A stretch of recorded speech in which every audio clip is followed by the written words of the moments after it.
आप कौन हैं? मैं इस राज्य का मंत्री रतन सिंह हूँ और ये है हमारे राजकुमार वंश।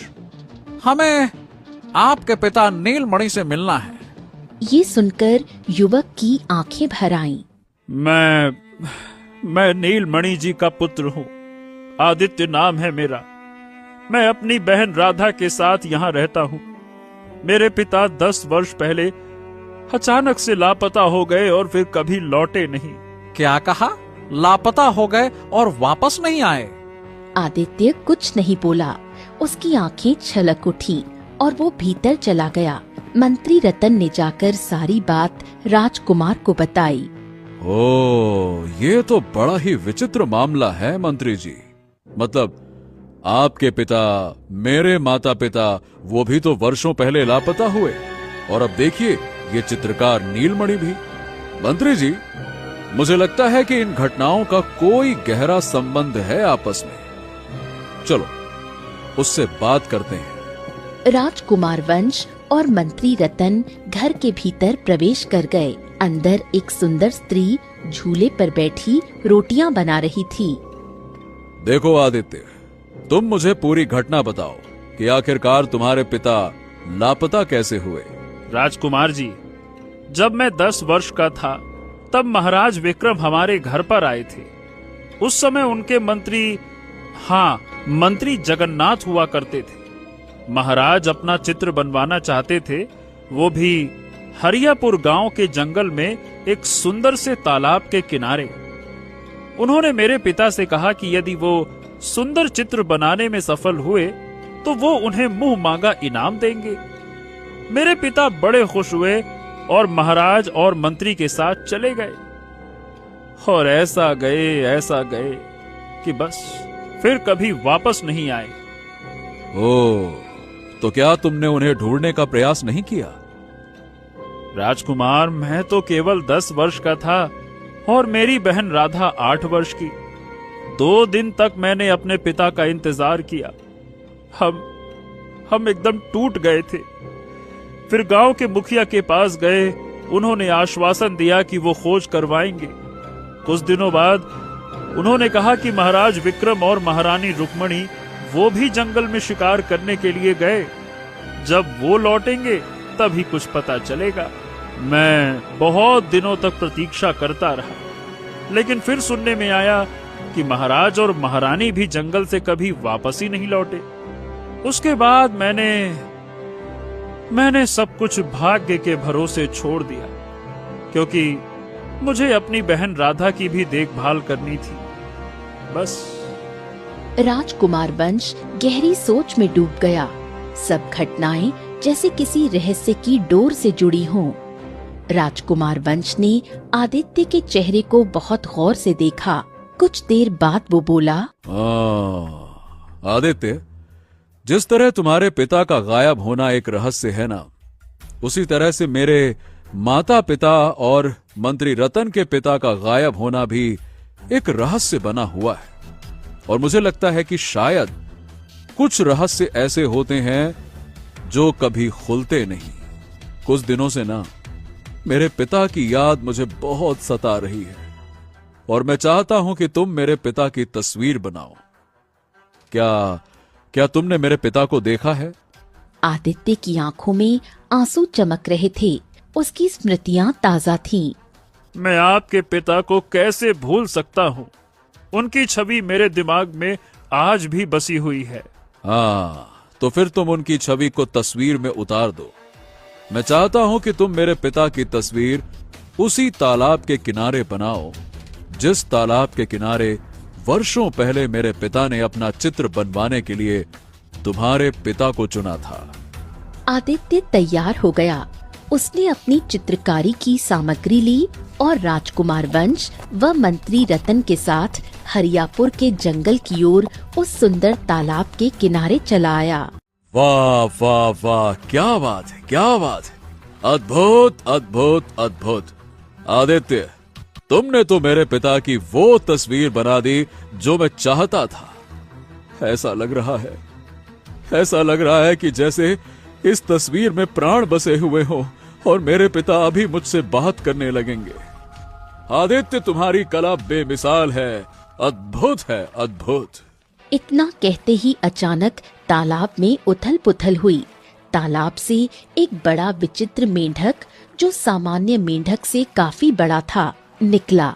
वो फुसफुसाता हुआ तस्वीर के पास आया और तालाब के किनारे की कच्ची मिट्टी तस्वीर पर फेंक दी। मिट्टी गिरते ही तस्वीर बिगड़ गई। अरे ये क्या हो गया? मेरे पिता की तस्वीर को एक मेंढक ने बिगाड़ दिया। मेंढक मिट्टी फेंककर फिर तालाब की ओर लौट गया। तस्वीर बुरी तरह बिगड़ चुकी थी। राजकुमार क्रोध से लाल हो उठा। ओह, आदित्य, इस तस्वीर को ठीक करो। राजकुमार, आप कहिए तो मैं ऐसी दूसरी तस्वीर बना देता हूँ ना। नहीं, मुझे यही तस्वीर चाहिए। इस तस्वीर को वैसा ही करो जैसा कि तुमने पहली बार बनाई थी। इसे ठीक करो। आदित्य ने मिट्टी हटाकर तस्वीर ठीक करने की कोशिश की, पर जो मिट्टी मेंढक ने डाली थी वो अजीब तरह से जम गई थी।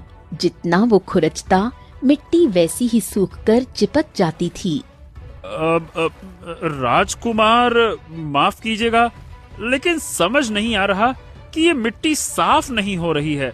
मैंने सभी तरह के बहुत प्रयास किए, पर ये मिट्टी इतनी कड़क तरीके से जम गई है कि कागज फटने का डर है। ये साफ नहीं हो रही है। क्षमा चाहूंगा राजकुमार, लेकिन इसमें आदित्य की कोई गलती नहीं है। हमने देखा, आपने भी देखा, मेढक अचानक से तालाब से निकला और उसने कच्ची मिट्टी सीधा तस्वीर में फेंक दी। आदित्य कहता है कि वो दूसरी तस्वीर बना देगा, तो इसमें आपको क्या आपत्ति है? मंत्री जी, मुझे यही तस्वीर चाहिए और वैसी ही चाहिए जैसी पहली बार बनी थी। बिल्कुल साफ सुथरी। जो मिट्टी लगी है वो हटनी चाहिए। ये मिट्टी साफ करनी होगी, बिल्कुल साफ करनी होगी। राजकुमार वंश का क्रोध बढ़ गया। सुनो आदित्य, मैं तुम्हें 3 दिन की मोहलत देता हूँ। इस तस्वीर को सही करके राज दरबार में ले आओ। तब तक मैं तुम्हारी बहन को अपने महल में बंद करवा देता हूँ। वो वहां रहेगी। अगर 3 दिन में तुम तस्वीर सही करके महल नहीं ला पाए तो फिर अपनी बहन की लाश ले जाना महल से। मंत्री रतन चौंक गया। मंत्री, इसमें चौंकने की आवश्यकता नहीं है। तुम वही करोगे जो हमने कहा है। आदित्य की बहन को बंदी बनाकर महल ले आओ। ये हमारा आदेश है। इतना कहकर राजकुमार वंश अपने घोड़े पर चढ़कर चला गया। हाँ, मुझे क्षमा करना आदित्य, मैं मजबूर हूँ। राजकुमार के आदेश की अवहेलना नहीं कर सकता। बस मैं तुमसे यही कहूंगा कि किसी भी तरह से ये तस्वीर ठीक कर दो। मंत्री रतन ने तुरंत सैनिक बुलवाए। सैनिकों ने घर पर पहुंचकर राधा को पकड़ लिया। मेरा क्या कसूर है? सैनिकों ने राधा को बांधा और मंत्री के साथ राजमहल की ओर रवाना कर दिया।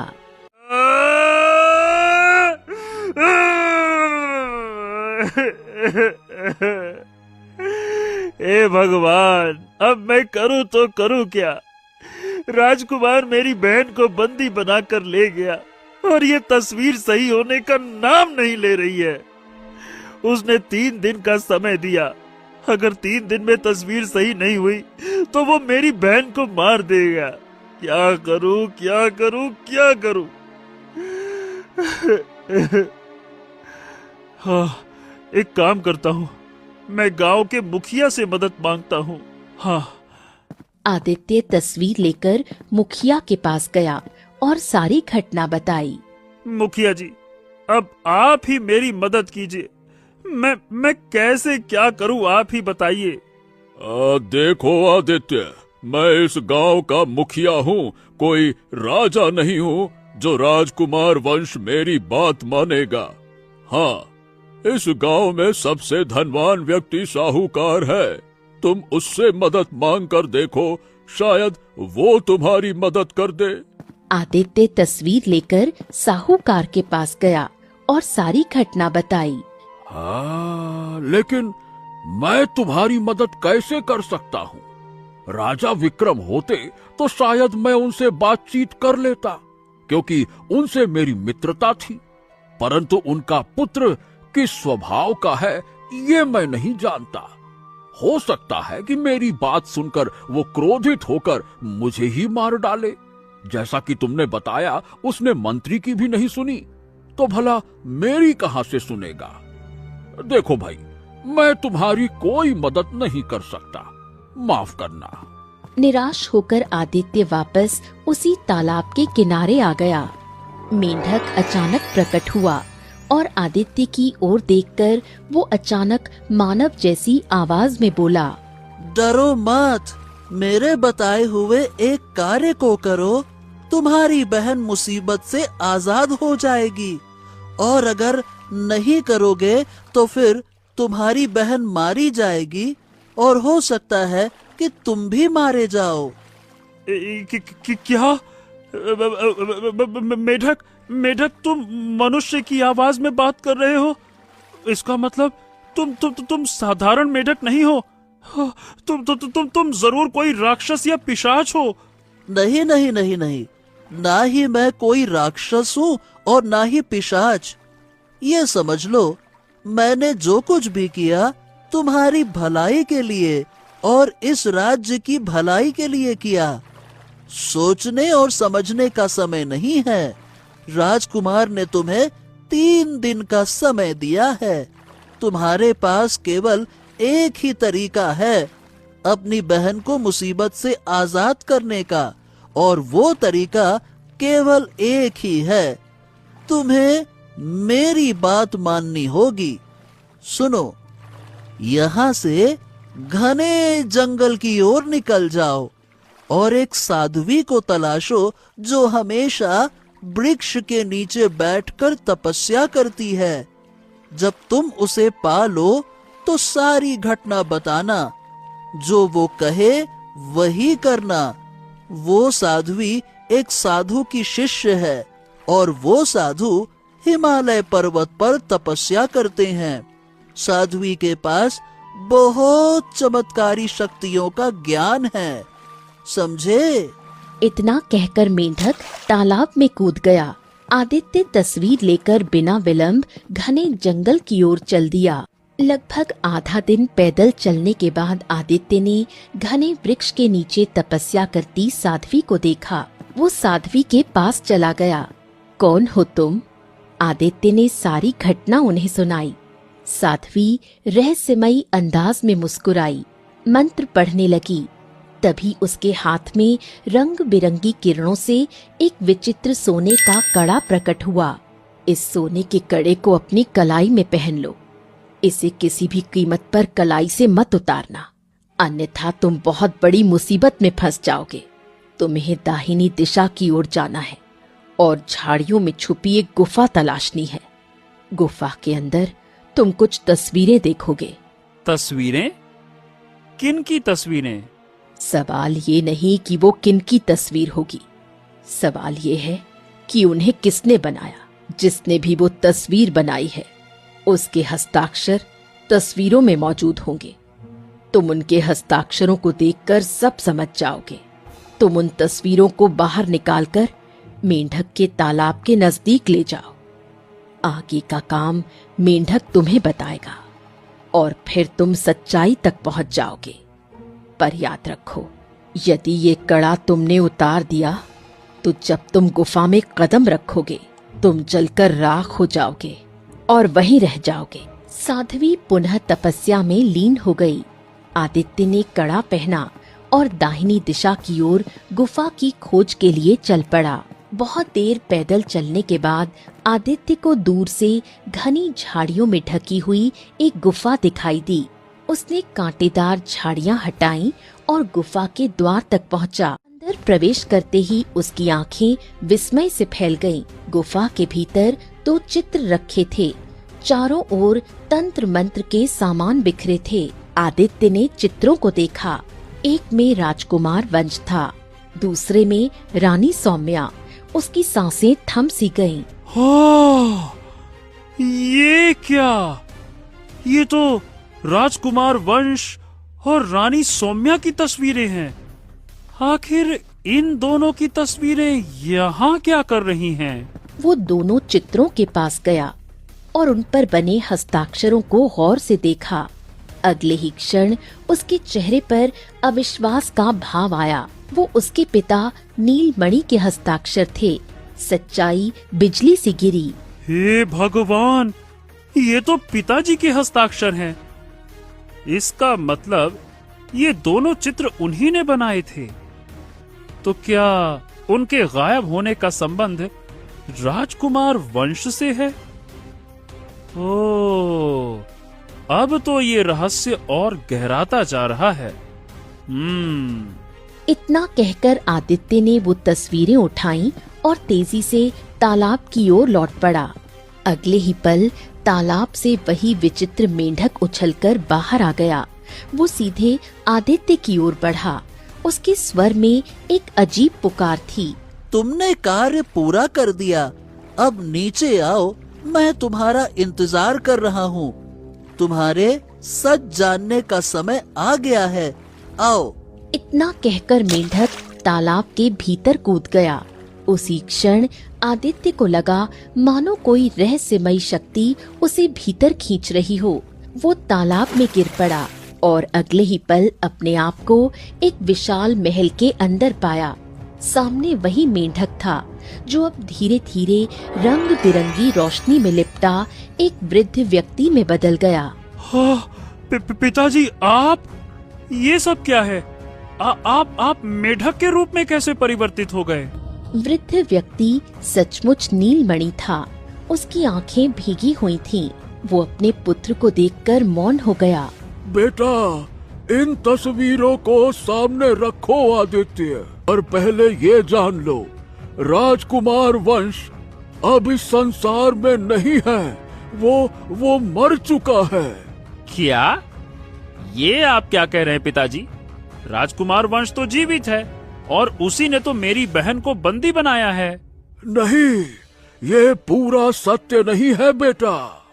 इतना कहकर नीलमणि ने राजकुमार वंश और रानी सौम्या की तस्वीरों को देखा। अगले ही क्षण चित्रों से रंग बिरंगी किरणें निकलीं और उनके भीतर से दो आत्माएं प्रकट हो गईं। रानी सौम्या और राजकुमार वंश स्वयं। रहस्यमयी प्रकाश के बीच आत्माएं सामने खड़ी थीं। आदित्य स्तब्ध था। तुम्हारा चकित होना स्वाभाविक है आदित्य। अब हम इस संसार में नहीं हैं। तुम्हारे पिता सच कह रहे हैं। हाँ, और ये भी जान लो कि जो व्यक्ति अब राजकुमार वंश के रूप में राज कर रहा है, वो मैं नहीं हूं, वो कोई और है। मैं और मेरी माँ इस संसार में नहीं हैं। हमारी आत्माएं इन चित्रों में कैद हैं और हमें इन चित्रों में कैद करने वाला कोई और नहीं बल्कि मेरे पिता राजा विक्रम ही हैं। जिसकी तस्वीर तुमने बनाई है वही असली अपराधी है। आदित्य के होंठ कांप गए। उसकी दृष्टि नीलमणि पर ठहर गई। नीलमणि की आंखें नम थीं। हाँ बेटा, ये दोनों सही कह रहे हैं। अब मेरी बात ध्यान से सुनो। तुम्हें याद होगा, वर्षों पहले राजा विक्रम अपने मंत्री जगन्नाथ के साथ हमारे घर आए थे अपनी तस्वीर बनवाने। हाँ पिताजी, मुझे याद है। तब मैं केवल 10 वर्ष का था। तुम्हारा नाम नीलमणि है? जी महाराज, मेरा नाम नीलमणि ही है। सुना है कि तुम बहुत कुशल चित्रकार हो। ऐसा चित्र बनाते हो जो जीवित लगते हैं। सुनो, हम चाहते हैं कि तुम हमारी तस्वीर बनाओ। इसके बदले में हम तुम्हें मुंह मांगा इनाम देंगे। नीलमणि ने सहमति दी। राजा विक्रम मुस्कुराया। लेकिन हाँ, तस्वीर बनाने के लिए तुम्हें हरियापुर के जंगल में उस सुंदर तालाब के किनारे चलना होगा। हम अपनी तस्वीर वहीं बनवाना चाहते हैं। क्या है कि वहाँ का दृश्य बड़ा मनमोहक है। नीलमणि ने अपना सामान लिया और राजा विक्रम व मंत्री जगन्नाथ के साथ तालाब की ओर चल पड़ा। वहाँ पहले से रानी सौम्या और उनका पुत्र राजकुमार वंश उपस्थित थे। दृश्य देखकर नीलमणि ठिठक गया। महाराज, आपका पूरा परिवार यहाँ है?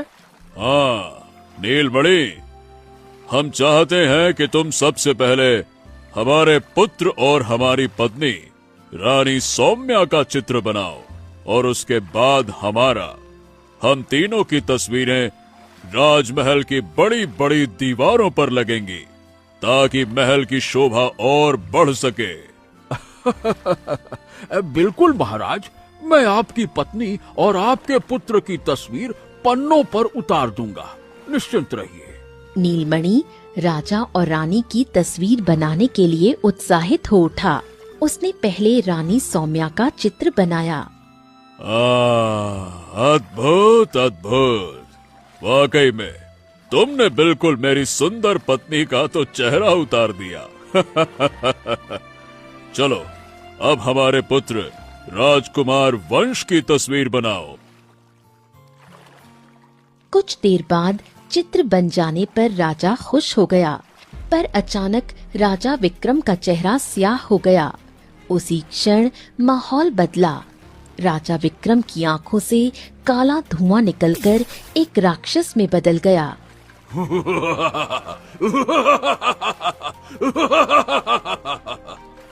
चित्रकार ने वाकई में बहुत ही अच्छी तस्वीर बनाई है। अब तेरी पत्नी और तेरे पुत्र की आत्माएं इन चित्रों में सदा के लिए कैद हो जाएंगी। इतना कहते ही राजकुमार वंश और रानी सौम्या के शरीरों में आग लग गई। वो जलकर राख बन गए। कुछ समय बाद तेज रोशनी निकली और वो दोनों चित्रों में समा गए। मंत्री जगन्नाथ और नीलमणि हैरान रह गए। मूर्ख, अभी तुम्हें समझ में आ जाएगा, चिंता मत करो। तभी राक्षस राजा विक्रम की ओर देखकर बोला, अब इन दोनों चित्रों को उसी गुफा में सुरक्षित रूप से रख दो जिस गुफा के अंदर तुमने काली सिद्धि की थी। अब तुम्हें अपना रूप बदलना होगा। कुछ समय बाद तुम्हें किसी ऐसे महान चित्रकार को तलाशना होगा जो पहली बार में तुम्हें देखे बिना तुम्हारी बेहतरीन तस्वीर बना दे। फिर उस तस्वीर को भी तुम्हें उसी गुफा के अंदर इन दोनों तस्वीरों के सामने रखना होगा और काले मंत्रों का जाप करना होगा। मंत्र का जाप करने के बाद तेरी पत्नी और पुत्र की आत्मा तेरे शरीर में समा जाएगी और तू हजारों वर्षों तक जीवित रहेगा। पर हाँ, शर्त ये है कि तेरा चित्र पहली बार में ही बेजोड़ बने। अगर पहली बार की तस्वीर खराब हो गई तो सिद्धि विफल हो जाएगी और तेरा अंत निश्चित है फिर। और उसके बाद तेरा वजूद सदा सदा के लिए मिट जाएगा। अब पर यदि मैंने रूप बदल लिया तो चित्र कैसे बनवाऊंगा? राक्षस की आंखों से रंग बिरंगी किरणें निकलीं। तभी राजा विक्रम राजकुमार वंश के रूप में परिवर्तित हो गया। तू अपने पुत्र के रूप में किसी अच्छे चित्रकार को खोज और बिना वहां मौजूद रहकर भी अपनी तस्वीर बनवा। बस यही तेरे अमर होने की परीक्षा है। इस मंत्री ने तो मेरा रहस्य जान लिया है, तो ये मेरे उद्देश्य में बाधा डाल सकता है। तभी राक्षस की आंखों से आग निकली और मंत्री जगन्नाथ जलकर राख हो गया।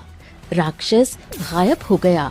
राजा विक्रम ने गुस्से में नीलमणि की ओर देखा और तुरंत तलवार निकाली और नीलमणि की ओर बढ़ा। और तू भी इस रहस्य को जान गया है। तुझे मैं मारकर तालाब में फेंक दूंगा ताकि कोई तुझे ढूंढ ना पाए। मैं तेरे ही जैसा कोई दूसरा चित्रकार तलाश लूंगा। विक्रम ने तलवार चला दी। नीलमणि घायल होकर तालाब में गिर पड़ा। विक्रम अब राजकुमार वंश के रूप में दोनों तस्वीरें लेकर जंगल की गहराइयों में गुम हो गया। राजा विक्रम नहीं जानता था बेटा कि ये तालाब श्रापित है। उसने मुझे मारकर तालाब में तो फेंक दिया और मेरी आत्मा मेढक बनकर यहाँ भटकने लगी। कुछ समय बाद मुझे एक साध्वी मिली। मैंने उसे सब कुछ बताया। साध्वी ने कहा कि संसार में केवल एकमात्र ऐसा चित्रकार है जो राजा विक्रम की तस्वीर आंखों के सामने ना देखकर भी बना सकता है, और वो तुम्हारा पुत्र आदित्य है। साध्वी ने मुझे पूरी योजना बताई।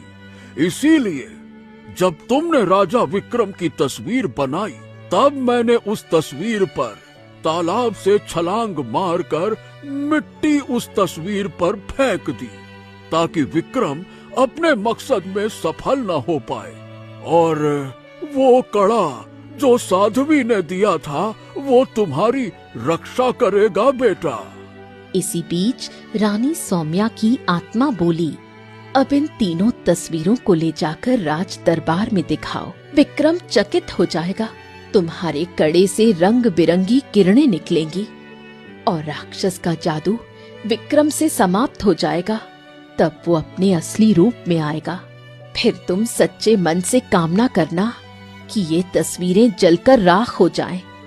जैसे ही तीनों तस्वीरें उसके सामने जलेंगी, विक्रम सीधे नर्क में चला जाएगा और हमारी आत्माओं को मुक्ति मिल जाएगी। अपनी आंखें बंद करो आदित्य।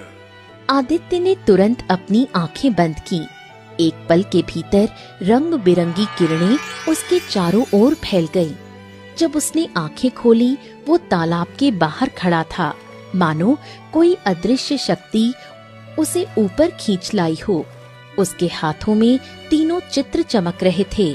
आदित्य तीनों तस्वीरें लेकर राज दरबार पहुंचा। दरबार में मौन छाया था। राजकुमार वंश, जो असल में राजा विक्रम था, सिंहासन पर बैठा हुआ था। क्या तुमने मेरी तस्वीर को सही कर लिया? हाँ राजकुमार, मैंने तीनों तस्वीरें पूरी तरह से सही कर दी हैं। आदित्य ने तीनों तस्वीरें दरबार के मध्य रख दी। जैसे ही चित्र धरती से स्पर्श हुए, वातावरण में अजीब सी कंपन उठी। विक्रम की आंखें चौड़ी हो गईं। हाँ? ये क्या?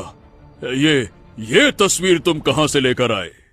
अचानक आदित्य के कड़े से रंग बिरंगी किरणें निकलकर राजकुमार वंश के शरीर पर पड़ी।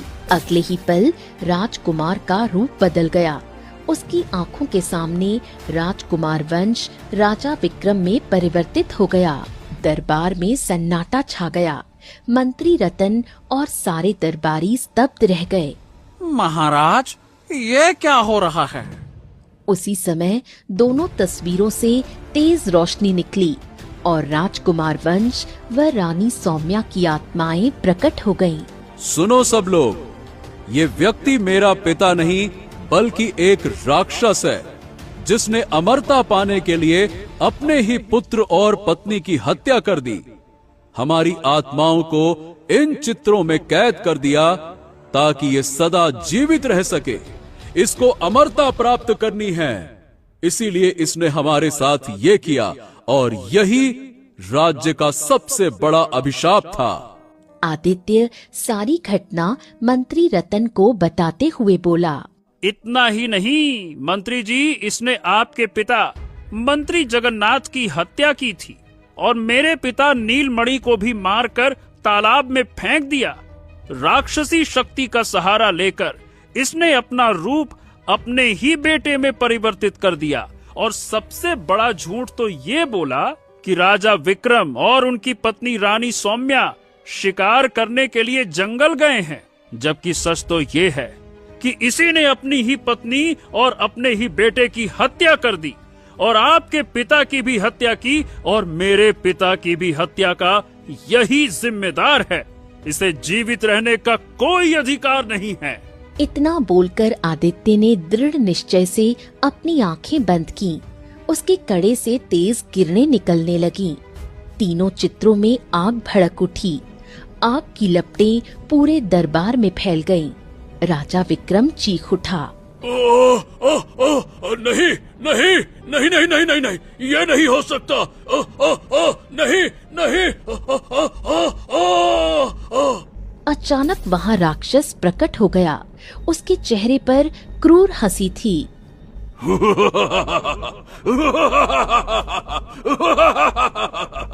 तेरी सिद्धि अधूरी रह गई विक्रम। मैंने कहा था अगर तू असफल हुआ तो तेरा अंत निश्चित है। अब तेरा वजूद सदा के लिए मिट जाएगा।